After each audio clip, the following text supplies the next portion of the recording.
গোপন সূত্রে খবর পেয়ে মালদা জিআরপি থানার পুলিশ মালদা টাউন স্টেশনের ১ নম্বর প্ল্যাটফর্ম থেকে বিপুল পরিমাণে ফেনসিডিল উদ্ধার করল। নিষিদ্ধ এই ফেনসিডিল পাচারের ঘটনায় ৩ অভিযুক্তকে গ্রেফতার করল মালদা জিআরপি। ধৃত ওই ৩ অভিযুক্ত বিহারের বাসিন্দা।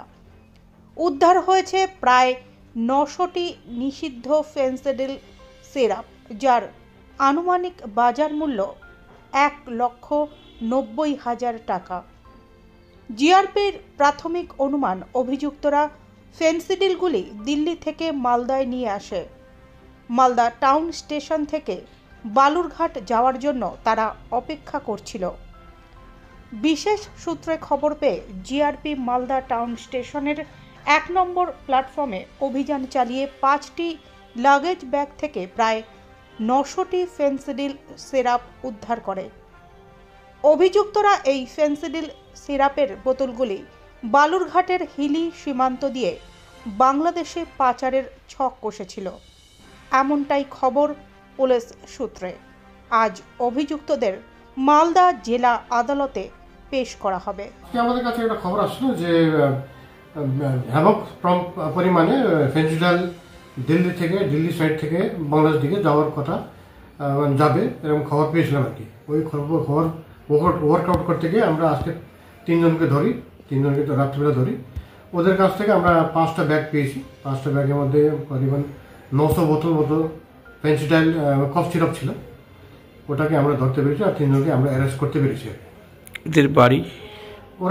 এরা 3জনেরই বাড়ি বিহারে। এরা কোথায় জড়ো হয়েছিল, মানে কোথায় যাচ্ছিল? এরা দিল্লি থেকে আসছিল, এখানে মালদা নেমে আবার ওই দক্ষিণ দিনাজপুর হিলি সাইড দিয়ে যাওয়ার মানে ওদের প্রোগ্রামটা ছিল, যেটুকু আমি বুঝলাম। মানে ওটা বাংলাদেশ দিকে যাওয়ার কথা। আচ্ছা আচ্ছা। এখানে আমার মনে হয় ওই দিকে পাওয়া যায় না আর কি, ডিমান্ডটা বেশি এরকম মনে হচ্ছে আর কি আমার ধারণা। আচ্ছা, কত বোতল পাওয়া গেছে? 900 বোতল আছে। এটার অ্যামাউন্ট কিরকম? অ্যামাউন্ট করিবন 1,90,000 টাকা মতো এরকম। আচ্ছা, এরা কোথা থেকে এসেছিল আজকে? এরা আজকে ওই দিল্লি সাইড থেকে ট্রেনে আসছিল, এসে এখানে নেমেছিল। কোথায় ছিল, কিভাবে ধরলেন? এখানে আমরা 1 নম্বর প্ল্যাটফর্মে আমরা ধরতে পেরেছি আর কি, সোর্সের মারফতে। ওদের বাড়ি হচ্ছে সবাই 3জনেরই বাড়ি বিহারে।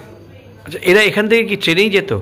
হ্যাঁ, এখান থেকে ট্রেন ধরার জন্য, বালুরঘাটের ট্রেন ধরার জন্য ওরা মানে এখানে দাঁড়িয়েছিল আর কি। এবং এরা যেটুকু বুঝলাম আর কি, এরা মানে টুয়ার্ডস বর্ডার পার করার জন্য নিয়ে যাচ্ছিল বাংলাদেশ। এবার থেকে আমরা কালকে কোর্টে ফরওয়ার্ড করবো আর রিমান্ড দেবো আমরা, আর এদের সূত্র কথায় কি আছে সেটা দেখবো আর